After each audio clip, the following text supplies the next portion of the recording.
Hey everyone, I figured it's time for an update, and as you can see, the snow is returning. Dex and I are going outside for a little bit, check it out. We had a really nice week. It was up to 49. We had one day that I think it hit 54 and then back in the 40s. So I got to wear shorts all week, which was awesome. And then of course Saturday on Strongman Day, it started to cool off again and it was back in the 32. And at 32, it's kind of becomes this trick of sometimes I have to have the jacket on, sometimes I have to take it off, sometimes I have to put the hat on, take it off, and it's just trying to regulate the body temperature.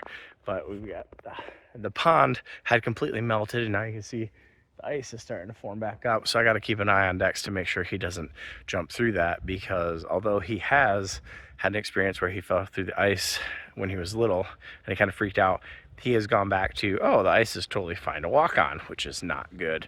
And he doesn't really always listen the best. But to go over what's been going on with lifting, we are now 10 weeks out from the competition. I'll do a video on the events in a little bit.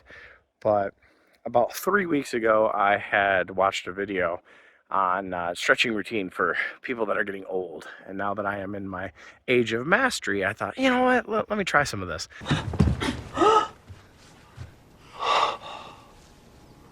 Look at me! I'm old! Oh, I'm like the Crypt Keeper! And I overstretched my left lat. And it was so bad that the next day I couldn't lift my arm up above my head. And I was trying to figure out, is it a rheumatoid arthritis flare up? Did I hurt something? Ended up just, I overstretched it. So again, that was 3 weeks ago. So I hadn't done any pressing, just trying to let that lat calm down. And it's gotten to the point, the last week and a half, I've been able to move my arm again, but I didn't want to push it until Saturday. I did do a little bit of overhead. 2 weeks ago, deadlift, we got up to 495. I did a double, and I'm kind of trying to figure out what I want to do for training, because there's a lot of different things on what do you do when you have a deadlift for reps. So the deadlift is going to be 455 pounds for reps. And so one part of me is going, okay, well, I can keep peaking deadlift strength, because the stronger I get, the easier it should be to do reps, or I could just work on reps. So this week I decided to do 455 and put some footage on that. But I did 5 reps and then I did 2 sets of 2. And the problem with that is I don't know if that's the best way to go. So we're just gonna kind of play it by ear. I've got a couple of questions out to some people, and I've received everything back from trying EMOMs to, just keep peaking, keep doing reps. So there's all sorts of different theories on how to do it, and I haven't picked which one is going to be the best for me. But I am really excited that I pulled 495 for 2 again. Before I signed up for this competition, which is at the end of April, I had planned to, keep peaking back post ankle surgery.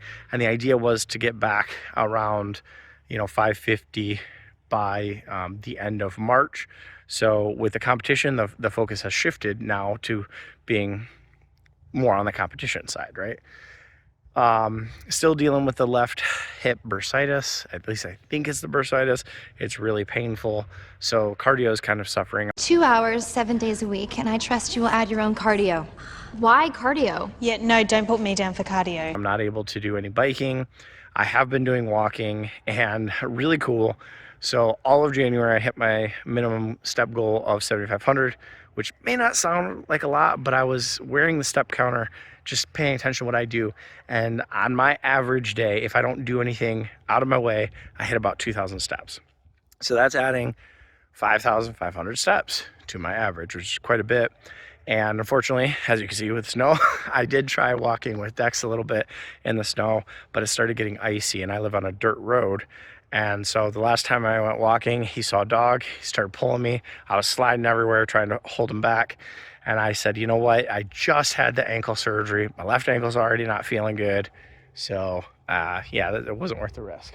So he's a little bit upset about it, but it'll warm up here soon. And so I've been doing, most days it ends up being around 2 miles on the treadmill after the 2 steps. I've had a couple times where I had to go over, and I've been trying to wake up earlier to get the walking in before work. I do have the new job. I have been doing that now for 3 weeks. It is vastly different than what I've been doing, and there's a lot of learning involved, and there will be travel. So I've got to figure out how to organize, working out. I'm going to miss 2 weeks of training being on site, and the one in March isn't going to be too bad. I can just use that as a deload week, but the on-site visit in April would be the peak week for the contest. So I've got to hit the drawing board on that. Like, what do I do that week? Because the week when I come back is my deload week pre-contest. So I've got to figure that out. As for some more training that we did, been trying to do some sandbags. So I've got some footage of the sandbags in here. The contest is going to be 200 pounds and 225 pounds. So 3 weeks ago, we just did the 200 pound. Then we were walking back and forth. And for reference, my pole barn, we've got about 14 feet of walking distance. The competition that we're doing, everything's 30 feet. It's indoors, and that's the walk they have. So everything that we do has to be there and back, and it's still a little bit short. So we had the frame carry where we walked, set it down, walk back, and so four total walks, and then held it at the end. And how this competition is going to work is you're going to walk down, they're going to add weight, and then you're going to bring it back. I don't know if we're going to be adding weight or if the competition is going to be adding weight, but we did that as much as we can, and it's pretty cool to actually simulate increasing the weight like that. And because we're picking it up extra, we get 2 extra picks per walk, so the contest should be easier.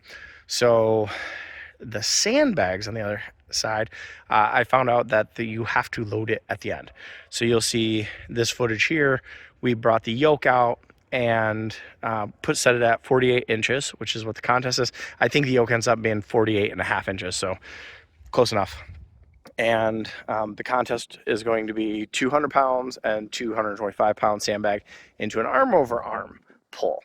Now, because it's snowy and we can't use the front yard right now, we are going to set up this rope. You can see here, pulling on it, trying to simulate an arm over arm. It's not heavy enough, but because the pulley's up, it was pulling us up in the air. So we'll have to hit the drawing board there.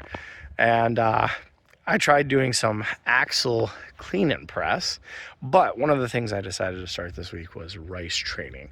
And basically you put your hand in a thing of rice, you do some wrist work, hand work, and I did it on Thursday because I got it. I was too excited. So on Saturday when I was trying to do the axle, the top of the axle, I couldn't keep my hand closed. So I only got 2 reps in, which was unfortunate. And I was like, all right, let's just throw the axle up. And I did 3 more reps with 225. And so the axle is going to be for max weight. And with it being max weight, you only have to do 1. So I think my training plan here is going to be working on AMRAPs, and it's a Wessel style. So you get 3 attempts and it opens at 165. My goal is going to be to open at 225 or 245. We'll see. I said I was going to make a different video, and here I am just talking about the contest, so I guess we'll just keep talking. But yeah, my goal, 245 and 225, both of those, no doubt in my mind I can do it. 245, the clean gets a little bit iffy, so I've got to make sure I'm practicing those. 265, if it was a log, it was doable. I don't know if I can clean 265 on an axle. So we're going to keep peeking on that, see what I can get up to. If I need to, I might be able to do it 285. So it's one of those things, we're going to play it by ear. In the contest, if 265 is enough, I'll probably stop there. But if it's not, I might just go for broke and see, like, can I do 285? That would be an all-time PR, which would be pretty cool. And then, like I already mentioned, the frame, the deadlifts for reps, 455. Then you got sandbag medley. And the last thing is finger fingers. So as per usual, there's nothing I can do to train for fingerless fingers. So we just got to make sure that the bicep is as healthy as it can be. Because last time, we had quite a bit of problems with that post-contest after helping my parents move. So Dex found something. Unfortunately, with it being warm, the moles have returned. So we're gonna have to deal with that. Did you get it, Dex? Did you get it? Huh? Did you find them? What is he doing? Oh, don't dig it. Don't dig it. Don't dig. Hi, buddy. He's just... He wants to get those moles. Are you cold, bud? Alright, well, that is going to be it for this video. Let me know if you guys have any questions about training or the contest or anything you'd like to see. But, yeah, go with something heavy.